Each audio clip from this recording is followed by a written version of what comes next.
Quel est le point commun entre Dunkerque et Tallinn? Ces deux villes ont instauré la gratuité totale des transports en commun, mais à chaque fois avec des objectifs différents. À Dunkerque, la gratuité a été pensée pour redynamiser le commerce en centre-ville. À Tallinn, elle a été pensée comme un moyen d'attirer de nouveaux habitants. Paris a observé ces expériences voisines avec curiosité. Alors, la maire de Paris, Anne Hidalgo, a lancé une étude sur la gratuité totale des transports en commun parisiens en mars 2018. À l'origine de l'étude, deux enjeux ont été identifiés par la mairie. Un enjeu social, ouvrir l'accès aux transports en commun aux personnes les plus modestes, et un enjeu environnemental, encourager l'abandon de la voiture. À ces différents objectifs correspondent différentes modalités de mise en œuvre de la gratuité. Mais tous les acteurs ne parlent pas de la même chose. Le mot gratuité a plusieurs visages.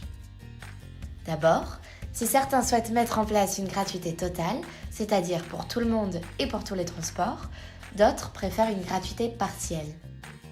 Elle serait donc réservée à une catégorie de la population en fonction de son âge ou de ses revenus.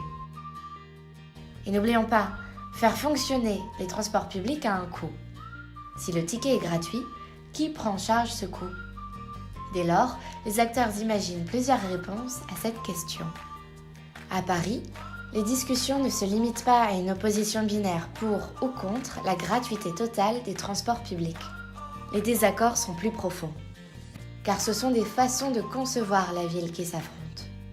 La mairie, la région, les associations d'usagers ou encore les universitaires, sociologues, urbanistes, économistes, ne s'interrogent pas tant sur la possibilité de mettre en œuvre la gratuité dans la capitale que sur l'intérêt de cette gratuité et quelle forme elle pourrait prendre pour répondre au mieux aux enjeux locaux.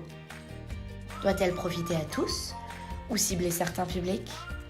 Peut-elle lutter efficacement contre les nuisances de l'automobile, contre les inégalités sociales? Le sujet est donc loin d'être clos.